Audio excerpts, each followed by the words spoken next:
Hey, all, Bryan VantHof here with RE/MAX Advantage Plus, Ramsey Trusted, and the Minnesota Real Estate Team.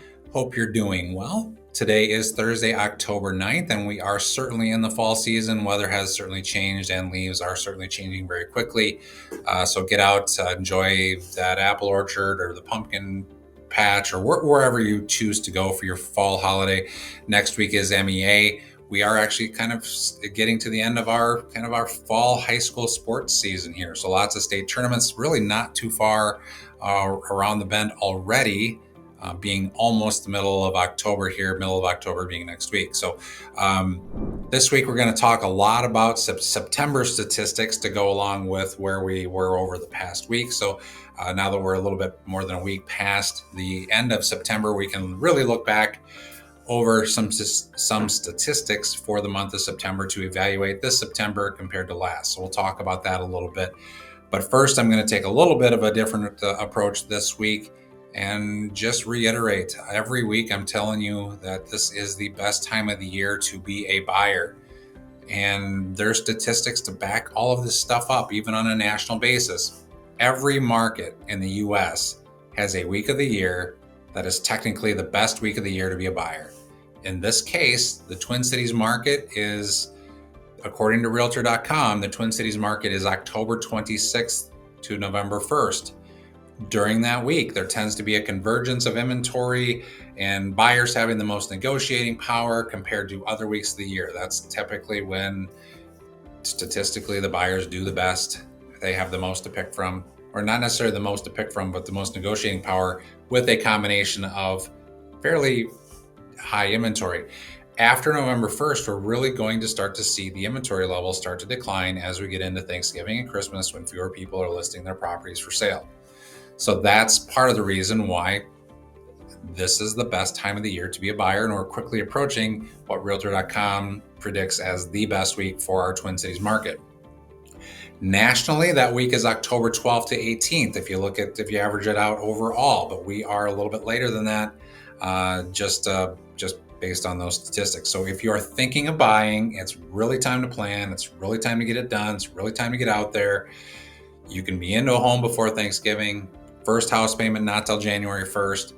Also, if your first house payment is January 1st, that's kind of when your interest payments, that's when you can start to basically start putting together your itemized deductions for the 2026 tax year. So closing November gives you the kind of the most payments that you'll be able to have in 2026, giving you the most tax deductible interest if you choose to itemize on your tax return for 2026. So there's a number of reasons, good reasons, to be a buyer right now, in addition to just the fact that there is the highest inventory levels available of the year, to go with reasonable interest rates that haven't changed a whole lot. That we did hit 6% here a couple weeks ago, but that has since changed. We're back up, and we'll talk about this in a little bit, what mortgage rates are. We are up just a little bit, almost maybe more to where we were over the past 6 months. So anyway, that's kind of my intro here this week. Now let's talk about the week that was in the real estate market.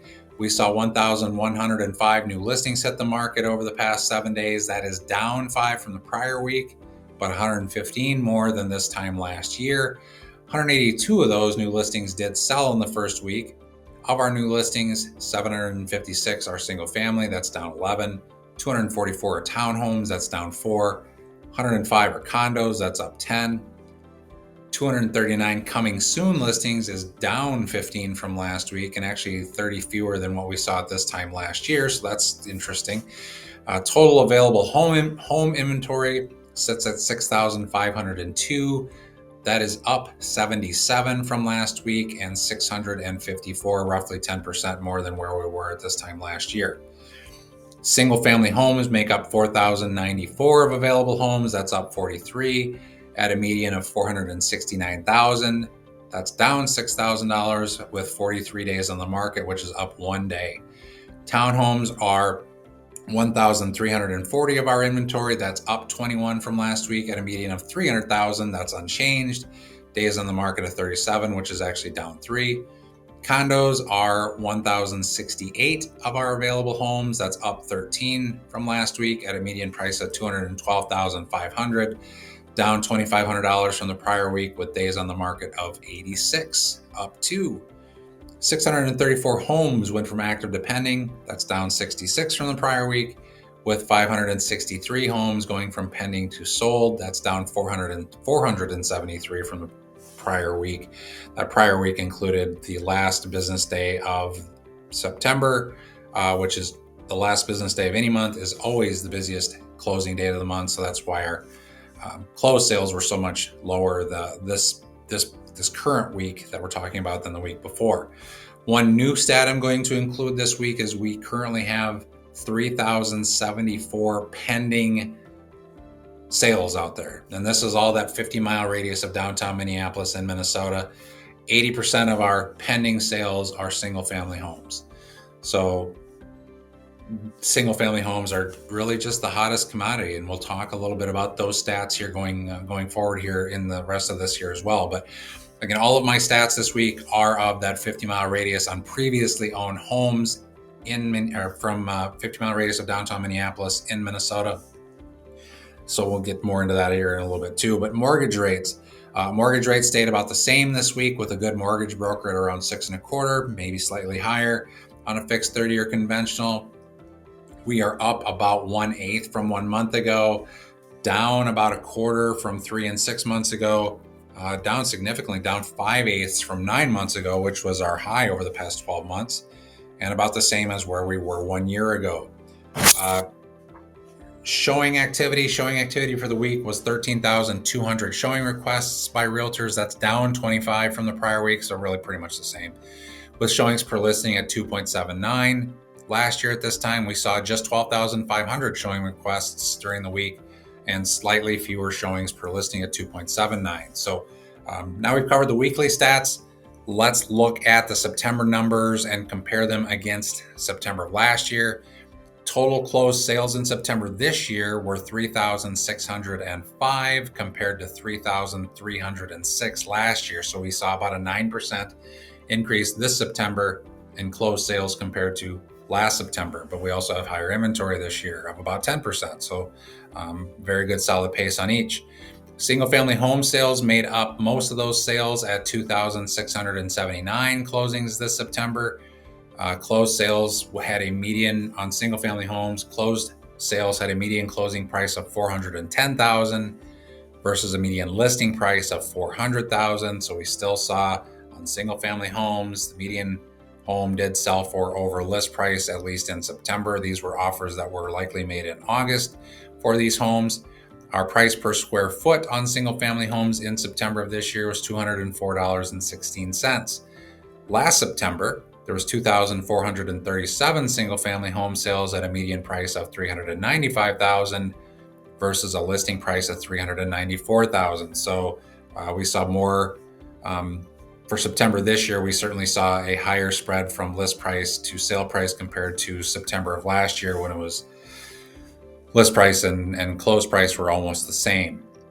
Sales price last September per square foot was $195.04. So this September on single family homes, we saw about a 4% increase, roughly a 4% increase in single family home prices since last September. Townhome sales made up 673 of our closings this September, with a median closing price of $290,000 versus a listing price of $294,000 and $183.71 per square foot. There were 609 townhomes closed last September at a median price of $290,000. So median sale prices this September were the same as last September on our townhomes versus a listing price last September of $290,000. So last year, the list price was pretty much what sellers got. Price per square foot last year for the month was just slightly higher at $184.62 versus $183.71 last year. So really not a significant difference in price per square foot this year compared to last. For condos, we had just 253 closed sales this September, with a median closing price of $205,000 versus a listing price of $210,000. Price per square foot this September was $194.89. Last September, we saw slightly higher condo sales. We saw slightly higher condo sales at 260 closed sales. Median close price last year was lower though at $199,750 versus a listing price of $204,000. So, the spread between the list price and the close price was roughly the same at almost $5,000. Price per square foot last year was actually higher for the month at $198.23. But condos are because of the lower number of sales with the condo market each month, that can certainly skew our price per square foot and really all of our stats for condos. So that gives you a little bit of information, but it maybe doesn't tell the full story on the condo market. So that kind of covers September. So to finish this week, I wanted to give you a little bit of information regarding what our Twin Cities area buyer demographic looks like. According to the National Association of Realtors, the typical home buyer in the Twin Cities is 37 years old. That's not just first-time home buyers, that's buyers in general. That's all buyers. The median household income that National Association of Realtors is reporting is $111,100. Women were 54.6% of all buyers.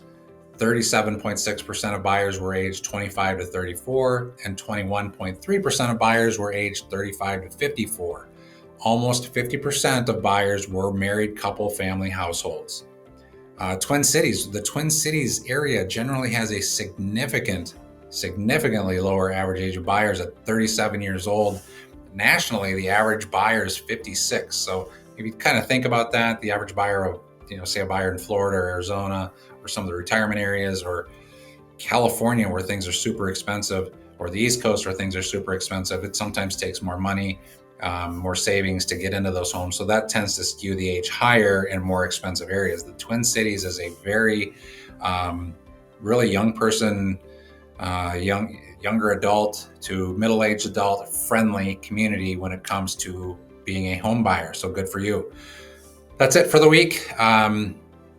If you're interested in meeting to talk about your goals, whether you're looking to buy now, sell in the spring, sell in 5 years, 2 years, I'm happy to buy you a cup of coffee, sit down for an hour, just talk about your goals. I love sitting across the table from people, talking to them about their goals, helping them kind of understand what the housing market looks like.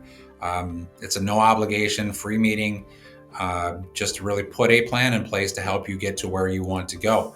Some of you may not know where you want to live in the Twin Cities. You may not know communities. You may not know the difference between Maple Grove and Lakeville, and Maple Grove and Edina, or White Bear Lake and Egan, or Minneapolis and St. Paul. You might not know the difference between any of those communities. That's what part of the purpose is having that sit down meeting, is to say, these are the communities that you might like the best from an amenity standpoint, proximity to work, church, whether it's outdoor activities, whatever the things may be. It's very important just to have that sit down conversation, really to get your questions answered and to start asking questions that you didn't even know you needed to ask. So I'm here to be your guide. I'm here to be your guide throughout all of that. So please reach out anytime. I am here to help, whether it's now or in 6 months or in a year. Again, if you're a buyer, now is the best time. Let's talk soon. So reach out anytime. Hope you have a great weekend, and we'll talk to you soon.